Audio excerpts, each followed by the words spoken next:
So, back when the Series 7 trailer first dropped, I was thrilled to see there were some animated clips included in there. Another first for Inside Number 9. And better yet, a little bird told me that those clips were inspired by some classic British public information films that were popular in the 1970s. Some of these PSAs, or PIFs as we called them over here, were still being broadcast into the 80s and 90s, and I'm not sure why, but these have always been a source of fascination to me. So I was really looking forward to this episode. And yet, even as something of a PIF enthusiast, a big fan of the more disturbing number 9s, and a lover of dark and twisted things in general, I still wasn't quite prepared for the impact of Wise Owl, which turned out to be not only brilliant, but also one of the darkest and most powerful episodes I think they've ever done. So, if you're ready, who wants to take a trip with me back to the past? But don't be a twit-you. Remember to stop, look and listen, don't talk to any strangers, even if they do offer to show you a starfish, and always tell your mummy before you go off somewhere so she knows who you're with. Now, the standout segments of this episode are the Wise Owl public information films, which have been expertly crafted by animator Sam O'Leary. You can hear more about his practice of creating retro-style animation in the digital age and the films that inspired Wise Owl over on the Inside Number 9 podcast. Those familiar with the public information film community, and it is a community, will no doubt recognise elements of Charlie Says, Play Safe, and even a very subtle nod to Dark and Lonely Water. Someone even pointed out that one of the later animated segments bears a slight resemblance in tone to the drink driving film Cathy Can't Sleep. And you can find all of these films linked below if you're interested.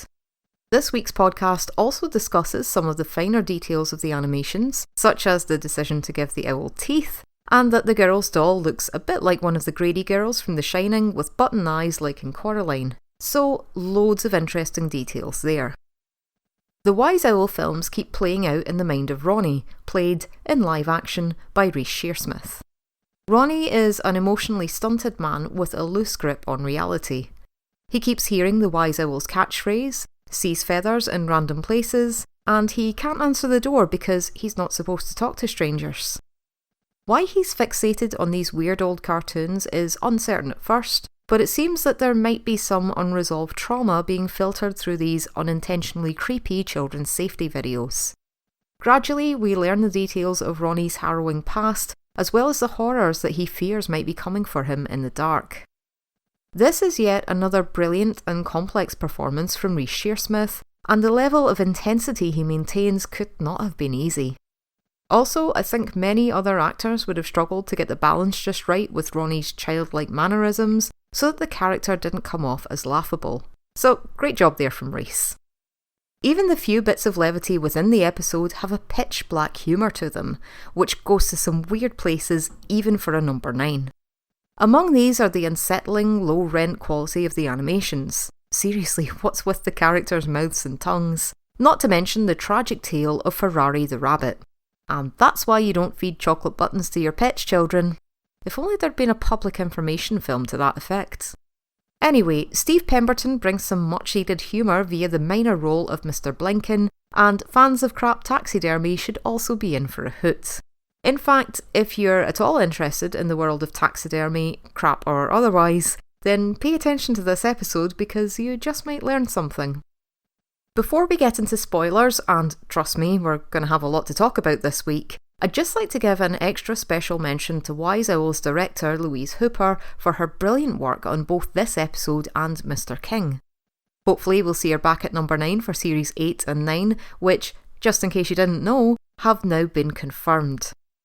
I also need to give some serious applause to number 9's composer Christian Henson for his work on Wise Owl, flitting seamlessly between 70s retro sounds that are both creepy and comforting in equal measures, to some tense dramatic moments and some incredible music over the ends, which I'll get to in a moment.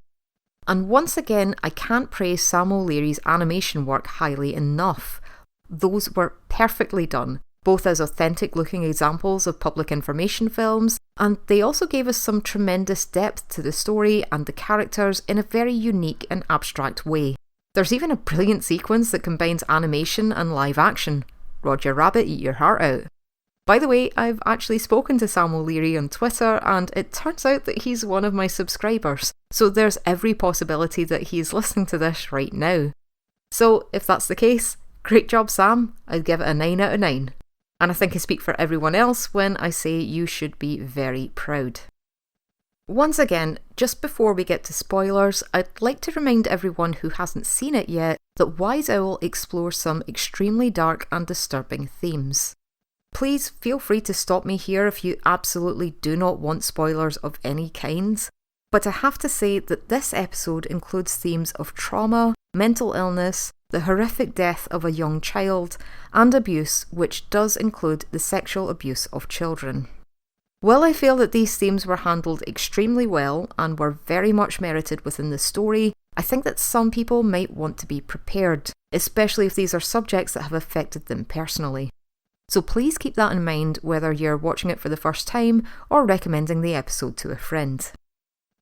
Okay, so with all that said, let's take a closer look at Wise Owl.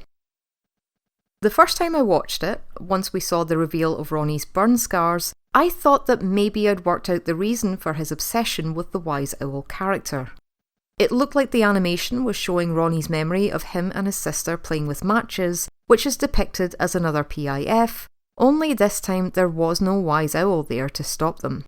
Because of course Wise Owl isn't real, or so we thought. It made me think that Ronnie had then started a fire, and there were a few eerie seconds where the cartoon boy stares at the flame and smiles, which ended up injuring him and killing his sister.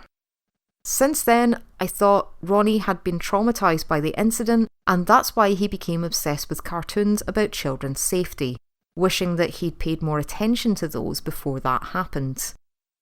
I also wondered if the Wise Owl letters had all been written by Ronnie, and if this was just another illustration of how detached from reality things had gotten.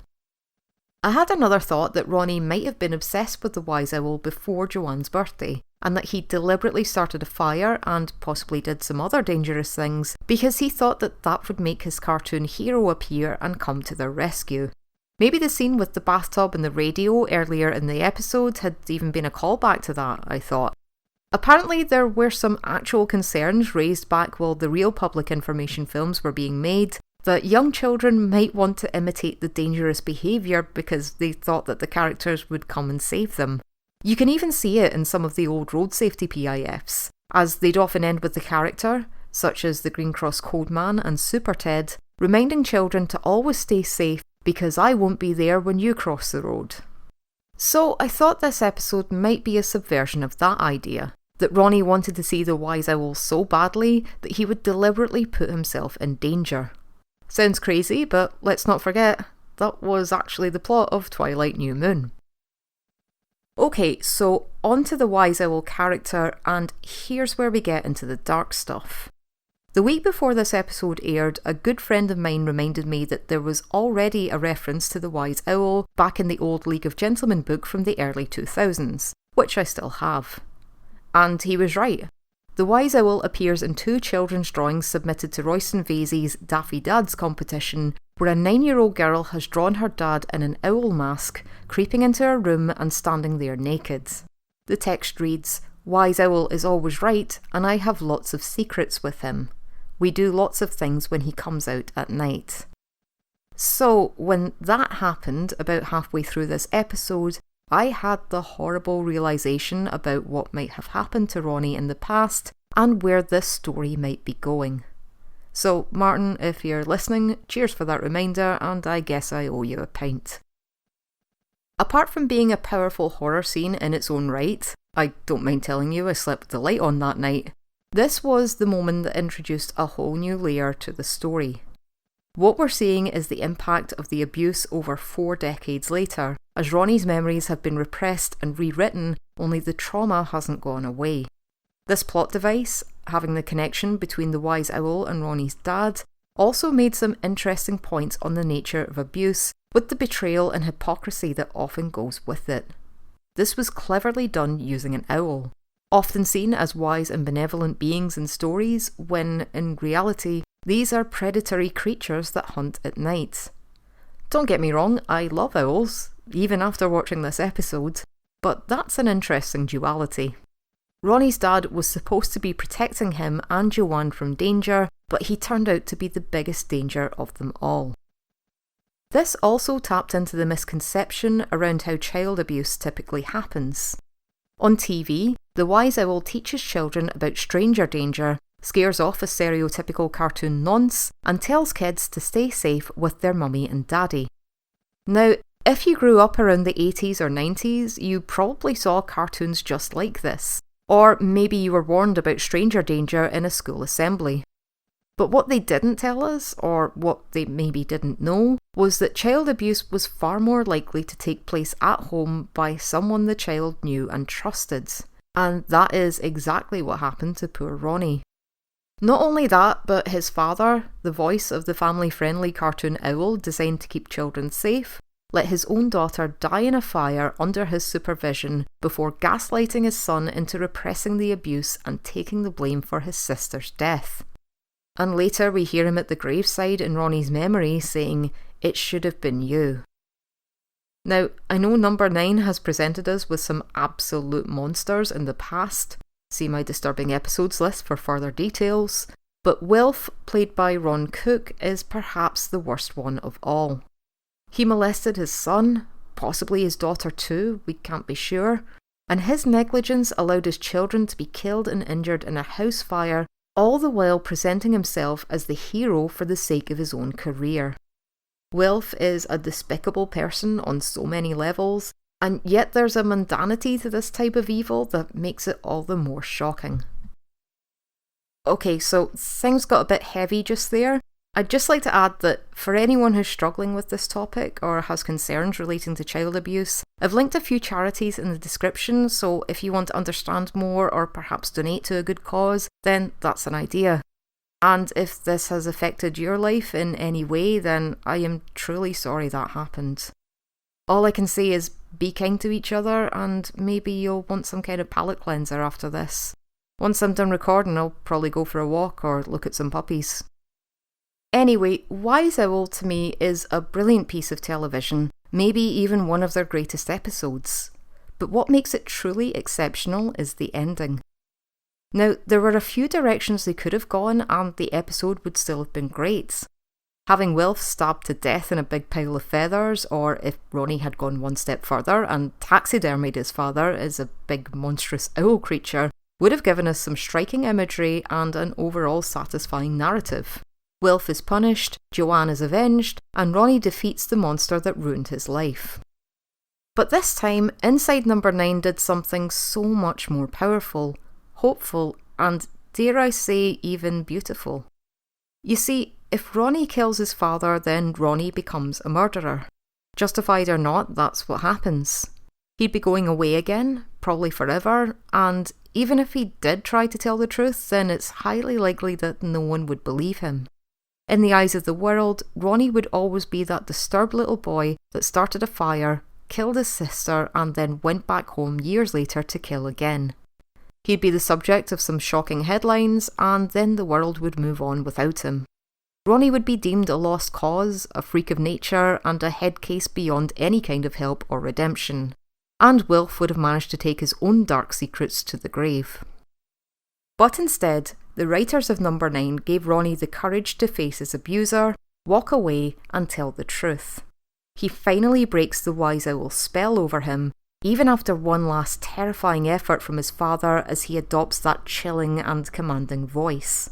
Once Ronnie leaves the house, he's free. He has the power now as the owl pathetically flaps and shouts behind him. Ronnie gets the chance to clear his name, rebuild his relationship with his mother, and lay Joanne's memory to rest. Now he has a future. This is beautifully depicted by showing the cartoon Ronnie walking away and growing into a man. Of course, he still has a long way to go, but he's no longer the stunted and helpless childlike form that he's been trapped in for so many years. All of this is set against a gorgeous and poignant score from Christian Henson, who I haven't mentioned nearly enough during this series. The ending sends a powerful message about victims of abuse. There is still hope. You can still grow and start rebuilding a life. Even after decades, there is still the chance to break free. One further thing I'd like to applaud is that number 9 showed us a protagonist who's mentally ill and suffering from full-on psychosis. But in the end, they chose not to end the story in violence, no matter how dramatic that could have been or how well it would have been justified. It was so much more powerful to see Ronnie walking away. As I've said in the past, it's not that people should never ever write this, but when nearly every story about people seeing and hearing things ends with crazy person go stabby stab, that perpetuates a negative stigma on mental illness in the real world. This is your friendly reminder that people with psychosis are far more likely to harm themselves than anyone else. So, to Stephen Rees, thank you so much for showing us a different ending to that story, and I'm really glad you were brave enough to do that. One last thing, and I don't know if it's just me getting all sappy, but the kids who did the voices sounded really thick and adorable, which just added a whole other layer of tragedy for me. It really got to me when Joanne cheerfully announced, "I'm 6, and then you realise she always will be. And seeing Ronnie crying out for his mum after he's been left alone with the owl, that was pretty distressing. Speaking of which, that scene where the house is on fire and the girl is screaming and the owl is just watching in silence, even when you don't know what really happened, that is such a chilling moment. Also, I don't know how the girl managed to scream like that on cue, but she did that job almost too well. As I said, maybe I'm just a big sap, but I ended up finding the kid characters so endearing, even with that ropey old animation style. Plus, the idea of innocence being lost or destroyed like that is probably one of the most tragic things in my mind. So that's Wise Owl. As you can tell, I've had a lot of thoughts on this one, and in a way, I still feel like I've barely scratched the surface. I don't think I'd be exaggerating to call this episode a masterpiece, and I might want to revisit this one again for a future video. But what did you think? Please share your opinions in the comments. I always love reading those, and this time I'm especially curious to hear from you all. And just because I usually mention it, I thought that finding the hare was a bit easier this time around. I think it would have been really cool if it had turned up in the animated parts. But another Easter egg also shows up during Mr. King. Turns out they have Wise Owl in Wales as well. You can see the poster on one of the school doors towards the end of the episode, so it might be worth giving that one a watch again as well. And just before I go, yes, I will be doing a Series 7 awards video next, which will include my own personal rankings for Series 7, so please like, subscribe and ring the bell so that you can be the first to see that. I'm also thinking about what to do after that, and this episode has actually inspired a few ideas, some of which I've been playing with for quite some time. As I mentioned, I have a bit of an obsessive interest in the old public information films, so if anyone would like me to make a video on those, maybe focusing on the ones that inspired Wise Owl, please let me know.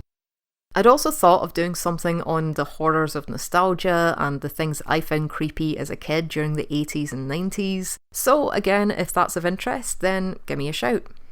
Finally, I've linked a bunch of interesting extras in the video description, labelled special stuff, where you'll find links to reviews, interviews and other cool things related to this episode. I've included links to the Charlie Says films, Sam O'Leary's website, and to Crap Taxidermy, just in case you're looking for more nightmare fuel.